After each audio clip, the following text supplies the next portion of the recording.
Bom dia, pessoal. Vamos começar, então. Esse é um novo capítulo. O que vocês viram, o que a gente viu até agora, era a parte de formulação do método, as etapas, as reduções, etc., aplicado em algumas situações. Começamos com barra, depois calor, um problema de campo escalar, depois um problema de campo vetorial, a elasticidade. Agora a gente dá uma parada e a gente retorna e nós vamos, de certa forma, rever, repassar essas formulações que foram vistas, só que agora identificando outros aspectos mais do ponto de vista matemático, não tanto diretamente de implementação do método, de operação dele. Nós vamos nos preocupar aqui mais em, por exemplo, mostrar a existência de uma solução, condições para que exista a solução. Nós vamos tratar do aspecto de unicidade de solução, em que condições você espera ter apenas uma solução do problema matemático, conceitos de taxa de convergência vão ser melhor vistos e tudo. Alguns teoremas importantes nós vamos conseguir comentar, ou algumas coisas até mesmo demonstrar aqui nesse capítulo.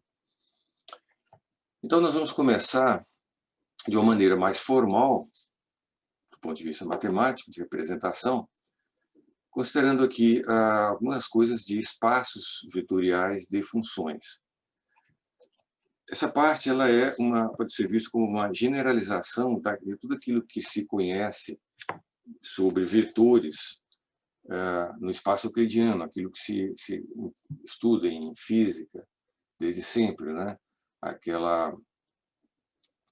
Por exemplo, um vetor posição no espaço, um vetor deslocamento, tudo no espaço euclidiano, um vetor força, um vetor velocidade, aquelas operações entre um vetor e outro, por exemplo, como que soma um vetor com o outro, aqueles conceitos de ortogonalização, ortogonalidade entre um vetor e o outro, ou não, né? Ideias de ângulo entre um vetor e outro, ideia de comprimento de um vetor, de orientação, todos esses conceitos, eles foram estendidos para conjuntos de entidades em que cada elemento desse conjunto é uma função. Tá? De fato, a gente já esteve trabalhando com esses conjuntos já desde o início, né, da disciplina.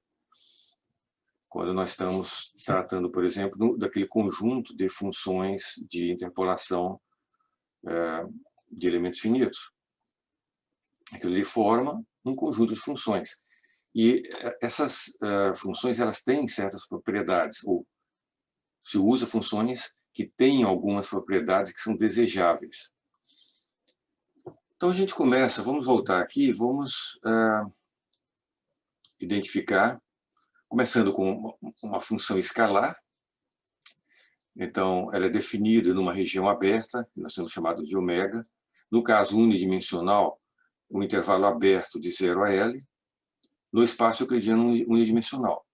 Então, a função em si, ela é um mapeamento de pontos que estão no domínio para um valor no eixo dos números reais. O domínio em si, ele está contido dentro da reta dos números reais. Certo? Esse domínio, lembra que fisicamente é a nossa peça, o volume ocupado pelo corpo. Nós temos alguns conjuntos de funções. Um conjunto chamado L2, definido no domínio ômega, é o conjunto de todas as funções cuja integral da função ao quadrado, no domínio, existe, ou é definido, ou ainda significa menor que infinito. É um número finito.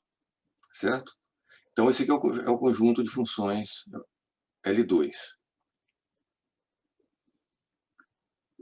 Existe outro conjunto bastante utilizado, é o conjunto HK, que é o conjunto de todas as funções cuja derivada jésimo pertence a L2. Significa que o quadrado dessa derivada, a integral dela, é finita. Para todas as derivadas de 0 até k, isto é, a própria função w está em L2, w, a primeira derivada está em L2, a segunda até a derivada késima. Você tem as funções... bom, essa função aqui, ela tem chamada de espaço vetorial de funções, espaço de Hilbert, certo? Nos reais. Existe aqui esse espaço CK, em que até a derivada késima, essa derivada existe e são contínuas. Então, até a derivada késima, incluindo a própria função, todas elas existem e são contínuas. Esse espaço é aquele que a gente tem usado até agora na disciplina. Nós temos exigido que as funções de interpolação usadas nessa família de elementos finitos, nós temos exigido que sejam C0, lembram?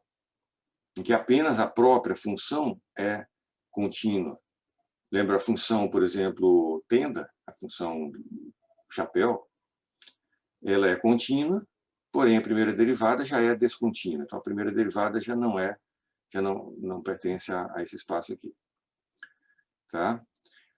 Então, alguns nomes. Essa aqui é a função CK contínua, ou conjunto de funções de continuidade CK. Isso aqui é o espaço L2,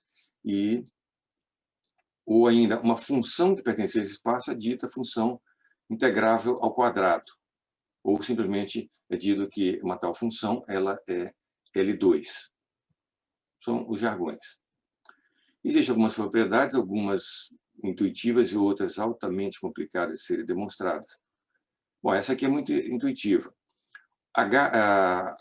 O espaço H0 ele é exatamente igual ao L2, porque H0 é em que apenas a derivada é de ordem zero, quer dizer, o W está nesse conjunto.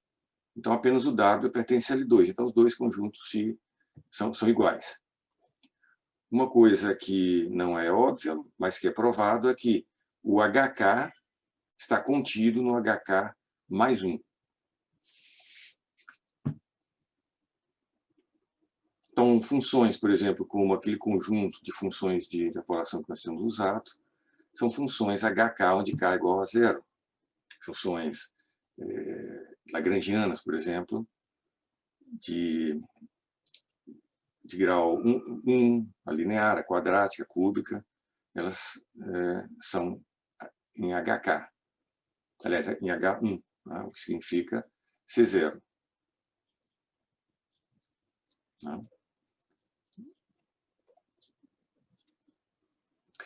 Uma observação aqui é que esses conjuntos eles gostam da propriedade de serem espaços vetoriais. Qual a diferença?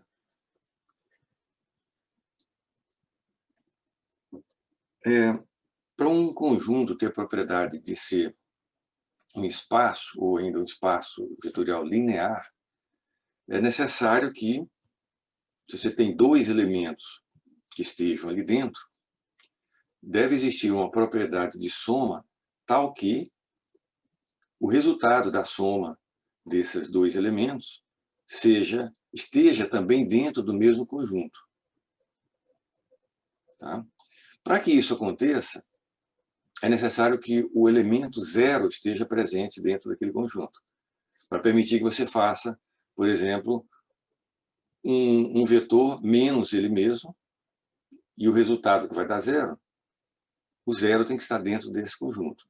Então, são propriedades que caracterizam espaços vetoriais lineares. Bom, continuando aqui, nós vamos expandir essas ideias ou essas definições para espaços d-dimensionais.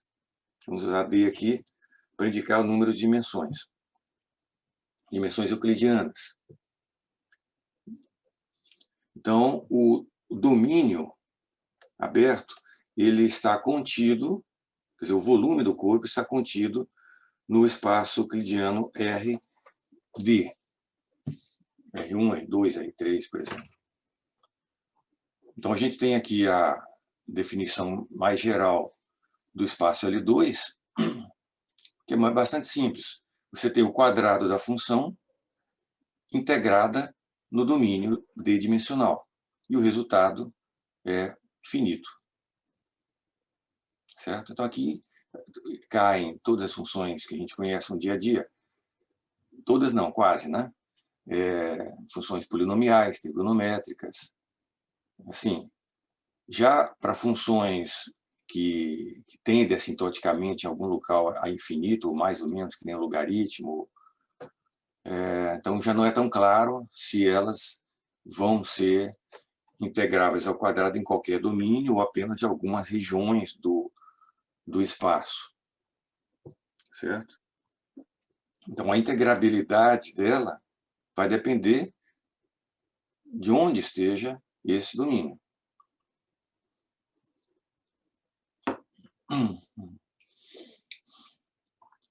Agora, a expansão do conceito de espaço de Hilbert, de ordem K. Então, é um conjunto em que cada elemento pertence ao L2 e também o que é chamado aqui a derivada parcial de ordem alfa.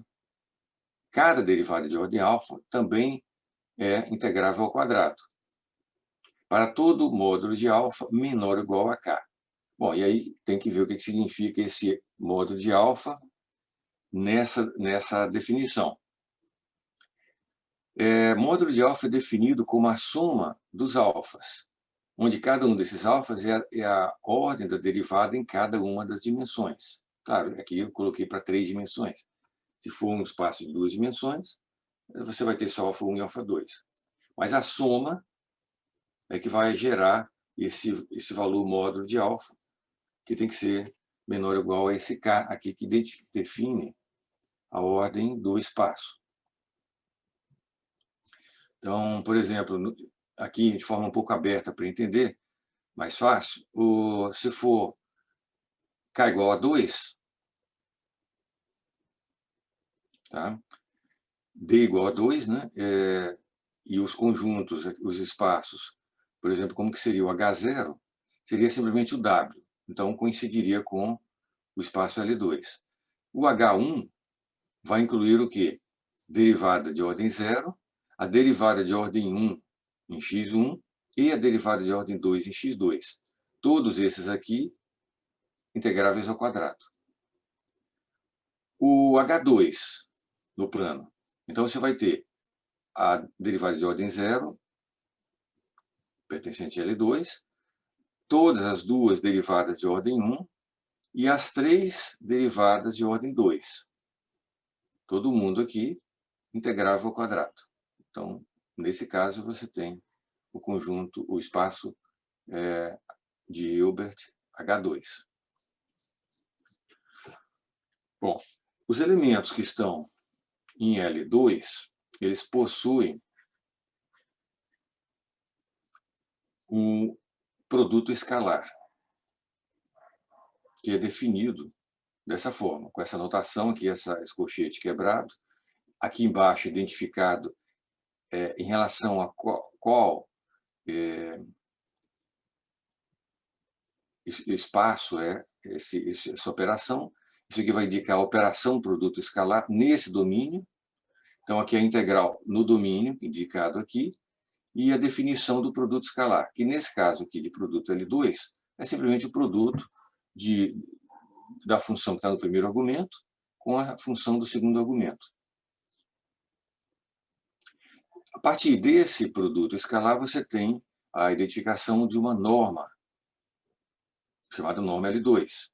vai ser identificado dessa maneira. O nome L2 de uma certa função é a raiz quadrada desse produto escalar aqui, de V aplicado sobre V. Então,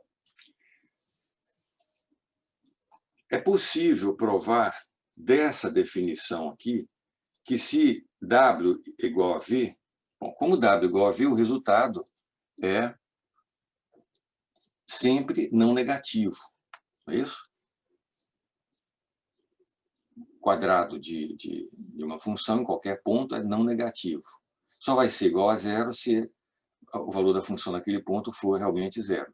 Então, quando você integra isso num certo domínio, o resultado disso vai ser sempre não negativo. Vai ser ou zero ou positivo. E só vai ser zero se a função, no caso aqui, se essa função V for nula em todos os lugares. Então, isso satisfaz o conceito geral que se tem, a exigência que se tem para ter uma norma. Você quer a norma, quando você define, você quer um número que identifique, de alguma maneira, o comprimento, o tamanho daquele vetor, que represente esse vetor. Mesmo que, no caso aqui, esse vetor se trate de uma função. Então, você quer um número escalar que represente o comprimento ou o tamanho dessa função. Então, você quer sempre uma coisa que seja positiva. Você não quer um comprimento que possa ser negativo, né? E você quer que a norma seja nula apenas se o próprio vetor for nulo. Então, isso aqui satisfaz esses requisitos que uma norma deve ter. Tá?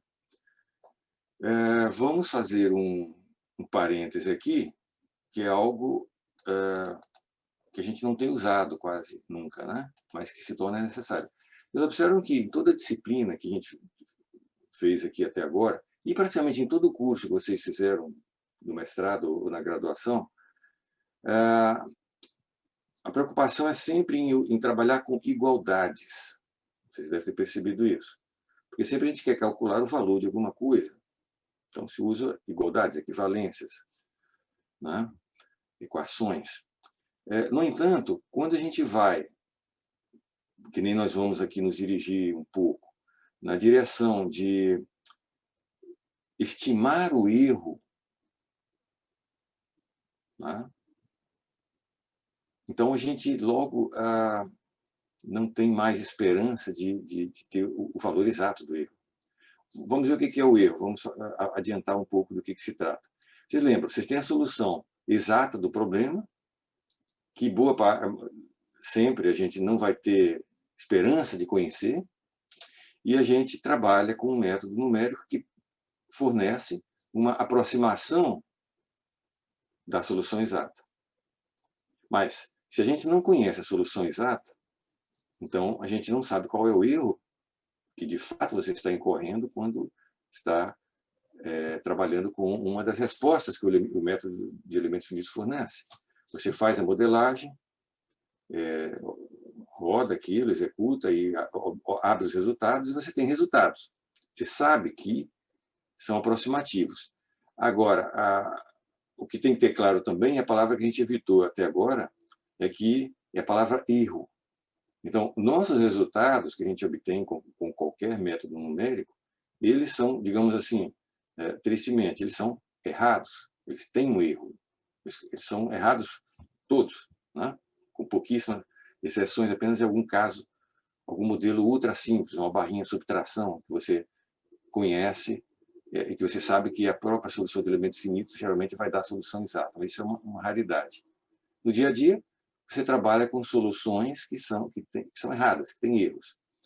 E como você não conhece a solução exata, então você não tem esperança de saber qual o erro exato. Veja só como que a frase fica até engraçada. Você não tem condições de identificar o erro exato que você cometeu com aquela solução que você acabou de obter, numérica. Então, existe toda uma ciência na área que trata do que se chama estimador de erro. Você não vai descobrir que nesse modelo seu, na média, você tem um erro de 15% no deslocamento ou em alguma tensão. Você não vai ter formulações que permitam dizer isso, o valor exato do erro, ou o erro em cada lugar do domínio. Isso não vai acontecer. Então, o que as teorias vão tentar fornecer vão ser limites, vão chamar de limites superiores, por exemplo. Então, você vai dizer o seguinte, olha, o erro nessa modelagem deve estar abaixo de 12%. Ou de 5%, ou de 20%, ou de 50%. Você vai dar um valor máximo que você, dentro de certas condições, você garante que o erro verdadeiro estará abaixo daquilo. Então, você veja, nessa linha, nessa área aqui de pesquisa, nunca mais quase você trabalha com igualdades. A partir de um certo momento, nós vamos fazer alguns exemplos aqui, alguns casos mais simples. Então, logo a gente vai ter que se conformar de trabalhar com desigualdades que vão nos fornecer alguns limites. Tal coisa é menor do que outra, mas não o quanto essa tal coisa vale, precisamente. Correto? Esse é o panorama dessa linha que existe. E por que eu estou falando tudo isso? Porque a raiz, digamos assim, dos principais ferramentas que se usa em qualquer dedução que envolva esse tipo de coisa, de estimadores de erro, por exemplo, e de certos teoremas, praticamente todas as deduções, em algum momento, ou em mais de um, tem que usar a famosíssima desigualdade de Cauchy-Schwarz, ou, mais precisamente, Cauchy-Schwarz-Bunyakovsky. Isso aqui tem uma sequência ao longo do século XIX inteiro. Cauchy, lá pelos anos 20, 1820 e poucos, fez para números reais. Bunyakovsky, uns 30 anos depois, expandiu para outros tipos de série. E Schwarz, lá pelos anos 1800, alguma coisa, expandiu isso para integrais, para funções, etc. Tá? Então, isso teve uma longa evolução. Hoje em dia, existe, coloquei aqui, existe uma dedução, e claro, existem deduções, que estão no livro. Algum dos capítulos do livro tem dedução das diversas formas desse teorema, o que é bom que vocês examinem depois para adquirir uma certa segurança no que está envolvido e ver que de fato faz sentido. Né? Porque quando a gente usa só o resultado, é um teorema. Então, como todo teorema, o resultado dele não faz sentido quando você olha o resultado.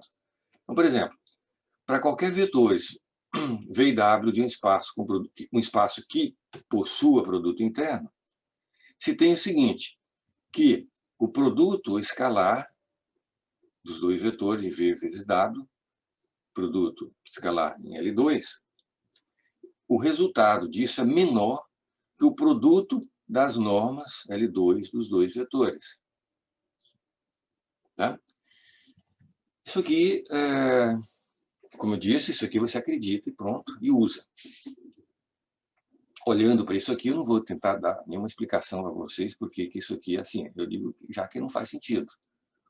Olhando pelo final, o que vai fazer sentido é se você olhar a dedução. E aí sim, a dedução faz todo sentido.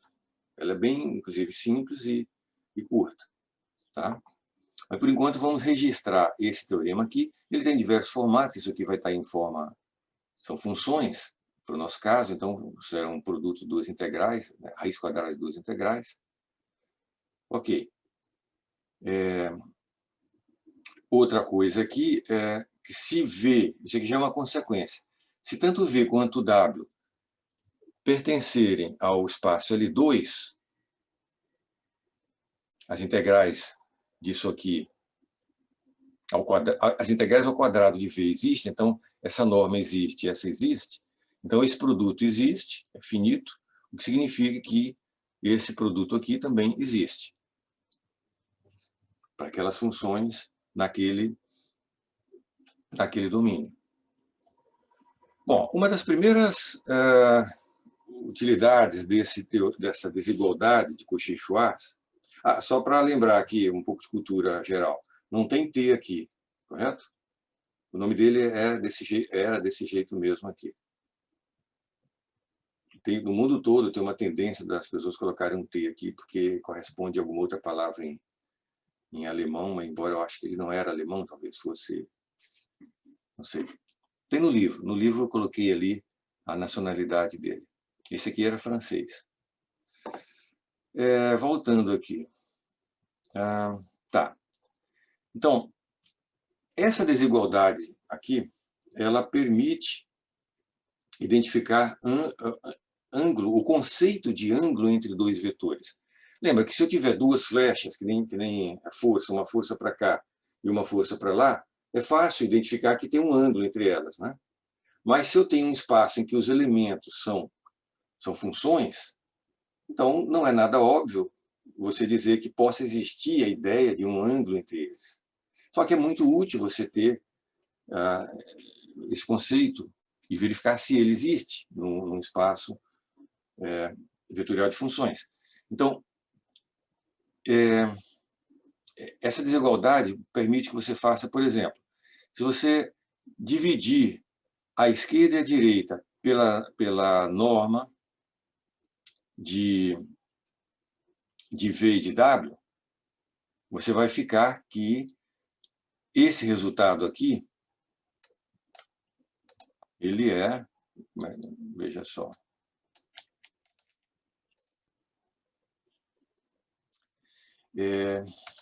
vamos dizer,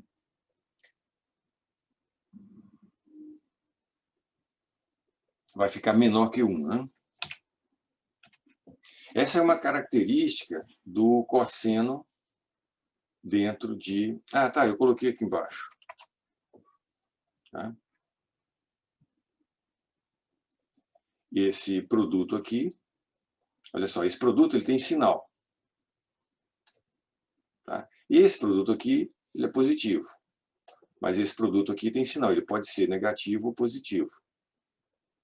Então, você dividindo isso aqui, ou basicamente dividindo tudo isso para cá, vai ficar que esse resultado fica entre menos 1 e 1, que é uma característica da função cosseno. Então, de uma maneira um tanto arbitrária, se define o cosseno do ângulo entre essas duas funções dessa maneira aqui. Correto? O que corresponde, se você pegar e dividir V pela norma de V, vai ser um vetor unitário aqui, vezes outro vetor unitário ali.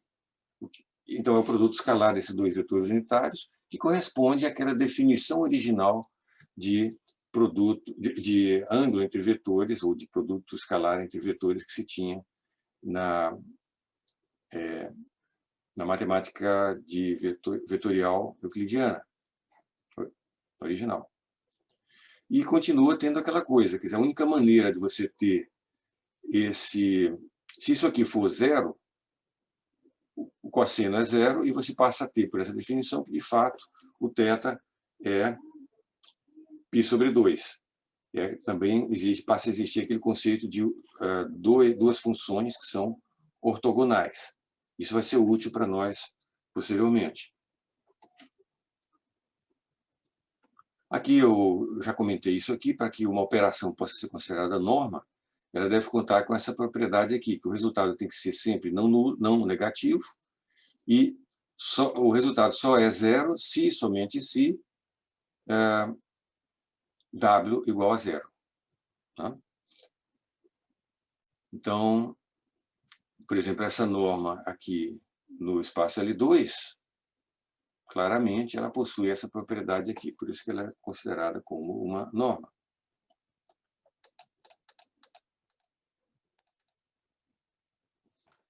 Agora, nós definimos aqui produto escalar em L2, né? Aqui, produto escalar em L2. Só que em outros espaços, o produto escalar não pode ser feito de uma maneira tão simples. Por exemplo, o produto escalar em H1 tem que ser mais elaborado. Você não pode ter apenas o produto das funções. E não pode ter apenas o produto das primeiras derivadas. Por exemplo, o que acontece aqui, olha, isso aqui está em aberto para 3 dimensões. Então, você vai ter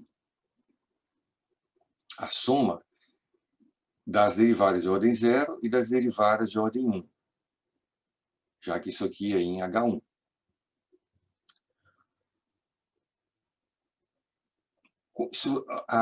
Esse fato de que você colocou, por exemplo, aqui nessa definição, esse produto das próprias duas funções, é o que permite que você possa definir uma norma em H1, uma norma para esse produto escalar aqui.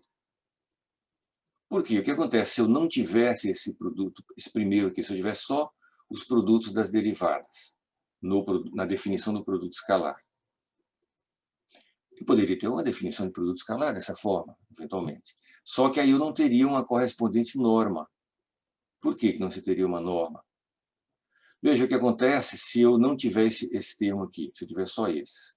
E se eu colocar V igual a W aqui, derivada de V ao quadrado, em x1, derivada de V ao quadrado, derivada de V em x2 ao quadrado e V em x3 ao quadrado.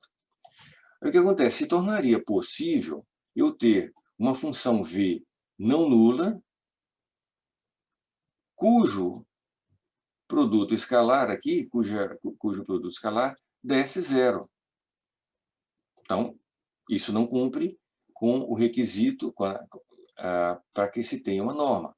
Se a função é não nula, eu quero que o resultado disso seja positivo, um número positivo. Eu não quero que o resultado seja 0. Quando você coloca esse termo aqui, aí você realmente resolve essa questão. A única maneira desse resultado dar 0 é se o V seja 0. Vocês entenderam essa diferença aqui? Esse exemplo? Sim.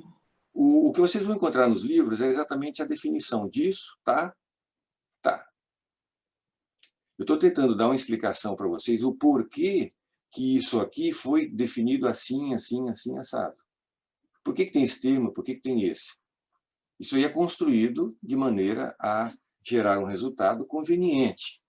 Conveniente no sentido da utilização que se pretende fazer disso posterior.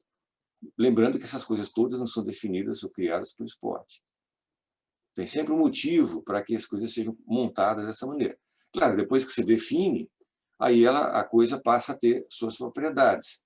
Aí são propriedades que vêm automaticamente do ponto de vista matemático, vão ter que ser deduzidas. Mas tem algum momento em que você ainda está construindo. Tá? Então, é por isso que esse produto escalar aqui no H1 vai ter sempre esse primeiro termo, que é o termo de derivada zero, que, convenientemente, ele permite gerar uma norma coerente com esse produto escalar aqui. Existe uma outra coisa que eu não estou deduzindo, estou só definindo, que é a chamada norma L infinito, bastante usada. Ela tem uma definição que é muito simples. Você tem uma função, vamos dizer, um elemento que está nesse espaço aqui. Uma função definida num certo domínio ômega. Você vai procurar dentro desse domínio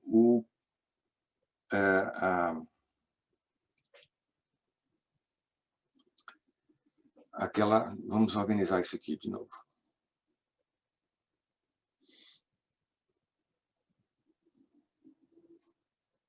Você vai procurar o máximo dessa função V naquele domínio. Então, o máximo da função V naquele domínio é o que vai caracterizar aquela função. Vai ser a norma, claro, o valor absoluto desse máximo, né, para ficar positivo, vai ser a norma L infinito daquela função. Certo? Isso vai ser usado também para quantificar nossos erros, quando vocês fizerem modelagem de elemento finito de alguma coisa, vocês podem quantificar o erro pelo máximo. Em certo lugar do corpo, teve um pico ali de erro, e isso pode caracterizar a qualidade da sua modelagem. Esse aqui é o quantificador de erro mais rigoroso que tem. Ele é terrível, né? Mas nem sempre ele precisa ser o mais importante. Vamos ver aqui. Agora vamos reescrever muita coisa que nós já fizemos antes em forma simbólica. Vamos dar uma passada geral. Aqueles problemas unidimensionais, no caso de barra, de elasticidade, de condução de calor unidimensional, as coisas tinham uma certa similaridade. Vamos colocar aqui o domínio pertencente ao número dos reais, o R1, definido aqui no intervalo aberto de 0 a L. Um contorno, nós tínhamos designado como gama, que é o conjunto das coordenadas dos extremos, que é o 0 e o L. No caso do problema de barra elástica, nós temos aqui a parte de condição de contorno de Dirichlet, que é o nó de x igual a 0, e condição de contorno de Neumann, que é o nó da coordenada x igual a L, ou a coordenada, né? Nós tínhamos identificado as funções, conjunto de funções admissíveis, cinematicamente admissível, conjunto de variações.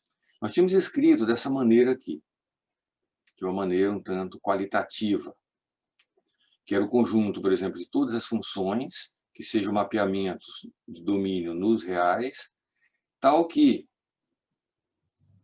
W é suficientemente regular e também W satisfaz a condição de contorno essencial. Enquanto que o conjunto de variações, W é homogêneo ali em gama U. Isso é o que nós tínhamos usado em boa parte do texto até agora. Vamos agora melhorar isso aí. Nós vamos, em vez de dizer que W é suficientemente regular, lembra, quando a gente colocou isso, suficientemente regular, a gente queria dizer o quê?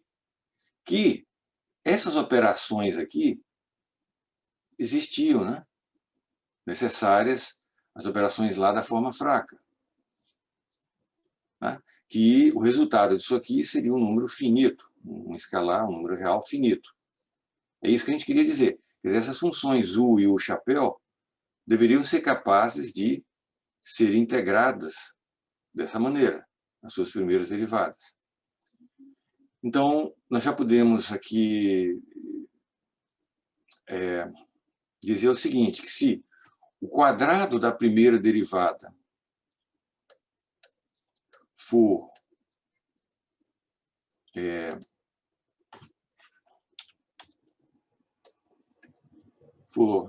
definida, então, esse conjunto aqui estão bem. Só que isso é a mesma coisa que dizer, que exigir o seguinte, que U pertença ao espaço de Hilbert H1 em ômega. Então a coisa fica muito mais enxuta. Então, em vez de eu exigir que U seja, ou que no caso aqui W, seja contínua, né? A gente pode dizer simplesmente isso aqui, que U ele precisa pertencer ao H1, naquele domínio. Tá? Então, a partir daí, a gente pode simplesmente substituir isso aqui tudo por essa expressão.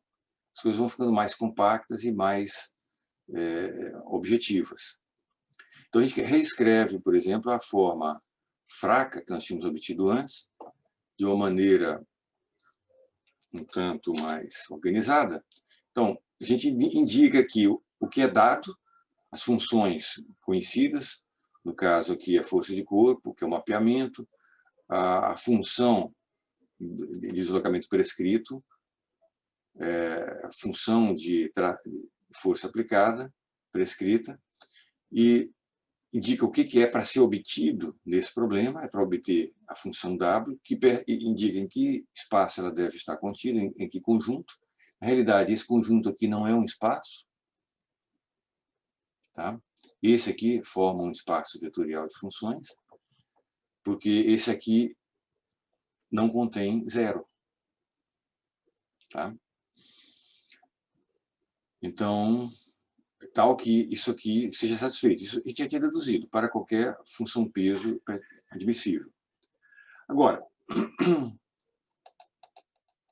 nós vamos fazer vai ser definir operadores para cada um desses termos aqui, à direita e à esquerda, da forma fraca. Então, nós vamos chamar isso aqui, essa integral, de A, como uma operação, é um operador, que opera U e o chapéu, que é definido dessa maneira aqui. E o lado direito vai ser um operador chamado operador linear, depende de U chapéu, que ele é todo conhecido, definido dessa maneira. Significa que a forma fraca fica reduzida a isso aqui. Então, a partir de agora, em vez de eu escrever essas integrais aqui, eu vou escrever a coisa simplesmente usando essa notação aqui. Qual a vantagem disso? Por exemplo, se a gente estivesse trabalhando com teoria de placa, e ainda mais de casca, em vez de ter uma expressão integral aqui desse jeito, você teria uma expressão integral que pode ocupar uma página inteira. Certo? Então, fica pesado você ficar das reduções carregando aquilo lá. Essa é uma primeira vantagem. A segunda vantagem, vai se tornar evidente para vocês na próxima página, é que vários problemas, quer dizer, muitos tipos de problema, vão ser representados exatamente da mesma forma. A de U, vírgula, o chapéu igual a L, o chapéu. Apenas mudando o que significa A e L. Então, aqui nós abrimos as coisas para o problema de barra, mas quando nós formos abrir para a condução de calor 1D, vai ficar exatamente da mesma maneira. Quando formos para elasticidade 2D ou 3D, também vai ficar na mesma forma. Apenas mudando, em vez disso aqui ser uma função escalar, vai ser uma função agora um campo vetorial, etc. Mas isso aqui vai... A expressão vai continuar a mesma. E, muito importante também, quando a gente deduzir propriedades, quando nós deduzimos teoremas para isso aqui, eles vão ser válidos para qualquer problema que tenham essas formas aqui, chamado bilinear e linear, que gozem de certas propriedades. Então, nós vamos, digamos, deduzir certos teoremas apenas uma vez, sabendo que eles vão poder ser reaplicados em diversos tipos de problema. Certo? Então, vamos dar uma passada geral nisso. Vamos, por exemplo, repetir o que nós acabamos de fazer para a condução de calor. Então, voltando aqui. Agora, pelo jeito, já estou aqui no espaço D-dimensional, espaço euclidiano D-dimensional, em que o domínio está em RD, contido em RD. O contorno nós chamamos aqui de gama. Nós temos aqui esse conceito de fechamento, que é a união do domínio com o contorno. E o contorno, a gente tinha particionado ele em 3 regiões, uma em que era aplicada, no caso, temperatura prescrita, outra parte, o fluxo normal de calor prescrito, e na terceira parte do contorno era convecção aplicada, em que essas partes do contorno elas são não interceptantes, etc. Tá? Então, nós temos aqui os conjuntos Kim e VAR. De fato, o VAR forma um espaço vetorial, em que a função aqui nós exigíamos que ela fosse suficientemente regular, onde isso aqui significa que essa operação, essa integral é finita. Por que isso aqui era considerado como uma condição? Porque é exatamente isso que está presente na expressão da forma fraca que nós deduzimos. Nós deduzimos exatamente isso aqui, um produto do gradiente de uma função vezes outra gradiente de outra função. Então, nós queremos que isso aqui seja finito, para que tudo aquilo que a gente deduziu tenha utilidade. Então, isso aqui tem que ser finito para qualquer função U chapéu e qualquer função U. Inclusive, a situação em que o U igual a U chapéu, que vai acontecer quando você faz a decomposição dessa função aqui, aliás, dessa função, naquela soma de duas funções, em que uma é homogênea, incógnita, e a outra é arbitrária e satisfaz a condição essencial do contorno. Então, quando você reescreve o problema, em que ambos os conjuntos Kim e var coincidem, né, em que isso aqui fica homogêneo, então você exige que isso aqui seja finito para qualquer par de funções. Então, se você garante isso, então você sabe que isso aqui vai existir e você vai conseguir resolver o problema. Então, a partir daí, você passa a exigir o quê? Funções em que isso aqui seja finito são exatamente funções que estão no espaço H1.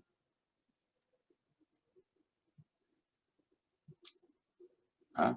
Espaço H1, lembra, é exigido até mais que isso. Você some também o produto U ao quadrado.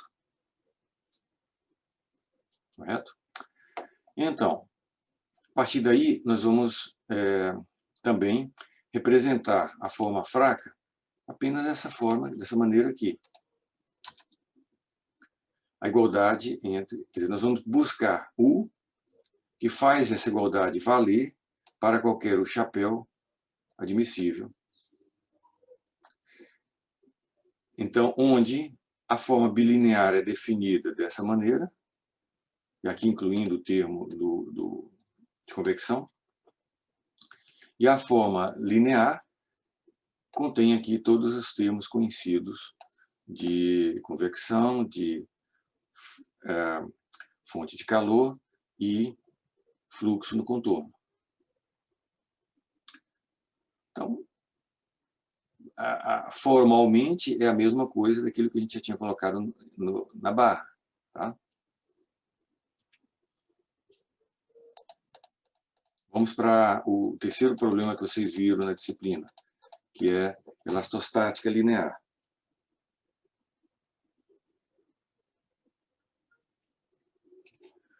Então, de novo, o domínio do problema é o corpo, a parte interna do corpo, contido no RD, de dimensões, contorno nós tínhamos designado como gama, o fechamento, e são dadas funções aqui, força de corpo, o campo vetorial de deslocamento, onde isso aqui pertence então ao RC. C é o número de componentes cartesianas do vetor de deslocamento. Em elastostática, C vai ser sempre igual a D. Né? Quer dizer, o corpo, se você está modelando com um corpo tridimensional, você vai ter U, V e W. 3 componentes nesse vetor aqui. Cada uma dessas componentes pertence ao R, né? Ou é um mapeamento do ômega em R. Então, para cada direção J, a componente J ela é um mapeamento de ômega em R, e ela tem que ser suficientemente regular e satisfazer a condição essencial. Agora, a outra maneira de colocar é que você quer funções em que essa integral aqui seja definida, seja finita. Por quê? porque era exatamente essa integral que nós obtivemos na dedução da forma fraca. Então, nós vamos representar agora Kim, por exemplo, como apenas UJ, U pertencente a H1. Cada uma das componentes J do deslocamento pertence a H1. E isso, é claro, pressupõe que se a matriz elástica seja limitada. No caso de um material bem comportado, um material elástico, linear, homogêneo, esse C vai ser limitado. Então, essa integral,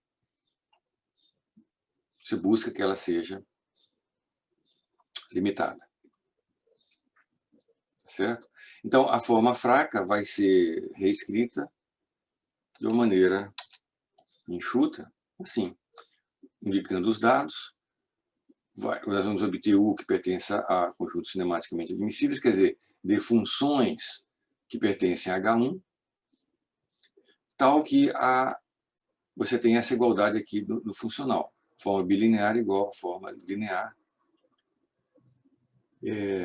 que são definidas dessa maneira. Opa. Aqui. Forma bilinear dessa maneira aqui, e a forma linear aqui. Bom, nós vimos 3 definições, né? Um para cada problema. Cada problema físico vai ter uma expressão para essas duas formas aqui. Se você for pegar alguma coisa de escoamento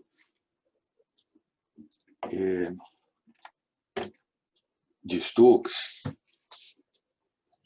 laminar, você vai chegar numa coisa muito parecida com isso, só que envolvendo campo de velocidade, por exemplo. Então, a questão aqui é quando que eu poderei fazer alguma dedução trabalhando diretamente com uma igualdade dessa e sabendo que vai valer para outros problemas, para vários problemas. Bom, primeiro eu vou exigir que a definição que eu faça, claro que eu poderia pegar e colocar aqui qualquer coisa na frente, né? Mas não necessariamente essa parte aqui vai ter certas propriedades, que eu desejo que sejam comuns a um certo conjunto de situações. Então, o que eu vou, se é para me usar isso depois, eu vou testar se aquela definição que eu fiz num certo problema das formas lineares, se elas gozam de certas propriedades. Quais são? Está listado aqui. Eu vou querer que essas definições possuam uma propriedade de distributividade, que fica sumarizado assim, né? Se eu tiver a forma bilinear de U mais V, vírgula W, eu posso separar isso aqui na soma de A mais A. Outra distributividade, então, essa aqui é a distributividade no primeiro argumento, quero que seja distributivo no segundo argumento também, quero que seja proporcional aqui no primeiro argumento, com multiplicação por um número real, no primeiro e no segundo, eu posso colocar para fora esse número real. Eu quero que tenha também uma propriedade de simetria, UV igual a VU. Propriedade de distributividade da forma linear também. Eu quero que possa ser aberto isso aqui e que também tenha a propriedade do produto pelo escalar real. Eu posso colocar para fora esse escalar real. Tá? Então, se nós construímos, temos um problema, tínhamos a equação diferencial, fizemos as operações de integração por partes, chegamos numa forma fraca, e aí a gente pode imaginar de empacotar o lado esquerdo, que tem as incógnitas, e o lado direito, que não tem, e dizer que aquilo lá é um funcional, e outro funcional de forma simbólica. Aí, a próxima etapa, eu vou testar se aquilo que eu obtive possui essas propriedades aqui. Se possuir, aí pronto, a gente já vai poder usar nesse seu novo problema físico, matemático, nessa nova formulação, o que foi já provado previamente aqui, que nós vamos provar a seguir, que é unicidade de solução, que é algumas outras coisas. Tá? Então, vamos fazer uma pausa agora, antes que a gente continue.